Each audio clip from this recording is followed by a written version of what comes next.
பொதுவாக ஒவ்வொரு மாஸ் ஹீரோவுக்கும் ஒவ்வொரு ரிலீஸ் டேட் வந்து பார்த்தீங்கன்னா அவங்களுக்கு வந்து ஃபேவரட்டாக இருக்கும். உதாரணத்துக்கு ஹிந்தியில் எடுத்தோம்னா நம்ம ஷாருக் கானுக்கு எப்பவுமே தீபாவளி, சல்மான் கானுக்கு ரம்ஜான், அமீர் கானுக்கு டிசம்பர் 25 அதாவது கிறிஸ்துமஸ். இதை தான் வந்து அவங்க பங்கு போட்டுச்சுங்க. ஏன்னா மூணுமே பார்த்தீங்கன்னா அந்த மூன்று ஹீரோக்களுக்கும் ஃபேவரட்டான ரிலீஸ் டேட் அப்படின்னு சொல்லலாம்.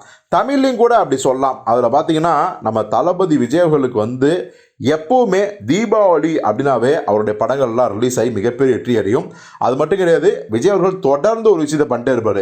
தன்னுடைய படம் தீபாவளிக்கு ரிலீஸ் ஆகணும், இல்லை பொங்கலுக்கு ரிலீஸ் ஆகணும், இதை வந்து பார்த்துக்குவார். ஏன்னா ஆரம்பத்துலேருந்தே பார்த்தீங்கன்னா வருஷத்துக்கு 4 படங்கள் ரிலீஸ் பண்ணுவார் நடித்து. ஸோ அதில் வந்து ரொம்ப மும்முரமாக இருந்தார். இப்போது விஜய் ரசிகர்களே ஆச்சரியப்படுற அளவுக்கு ஒரு தகவல் வந்திருக்கு. என்ன அப்படின்னா, அதாவது விஜய் ஜனவரி மாதம், பிப்ரவரி மாதம் அப்படின்னு ஏகப்பட்ட மாதங்களில் நிறைய படங்களை ரிலீஸ் பண்ணியிருக்காரு. ஆனால் ஒரே ஒரு மாதம் மட்டும் பார்த்திங்கன்னா அவருக்கு என்ன காரணத்தாலும் தெரில, பெருசாக படங்கள் ரிலீஸ் ஆகவே இல்லை. அது என்ன மாதம் அப்படின்னா, இதோ இப்போது கோட் படம் ரிலீஸ் ஆகுது பார்த்தீங்களா, இதே செப்டம்பர் மாதம்தான்.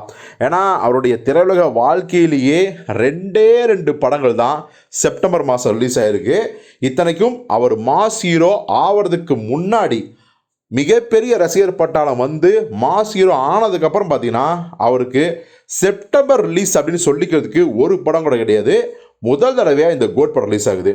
சரி, வேறு என்ன 2 படம் செப்டம்பர் ரிலீஸ் ஆச்சு அப்படின்னா, 1997 வருஷம் அவர் நடித்த நேருக்கு நேர் படம் தான் செப்டம்பர் 6ஆம் தேதி வந்து ரிலீஸ் ஆச்சு.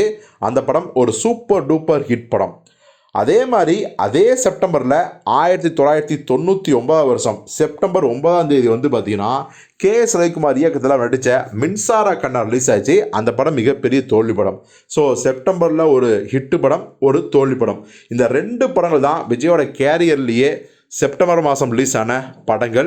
இப்போது மிகப்பெரிய ஒரு ஹீரோ ஆகிட்டார், நம்பர் 1 ஸ்டார் ஆகிட்டார். அப்படி இருக்கும்போது செப்டம்பர் மாதம் இந்த கோட் படம் ரிலீஸ் ஆகுது நாளைக்கு.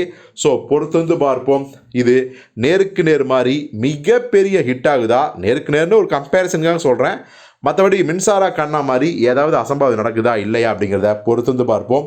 ஸோ இந்த செப்டம்பர் மாதம் விஜயோட படங்கள் வேறு படம் ரிலீஸ் ஆகிருக்கு அப்படின்னு நீங்கள் ஏதாவது நினச்சிங்கன்னா அந்த படம் என்ன அப்படிங்கிறத கமெண்ட்டில் சொல்லுங்கள்.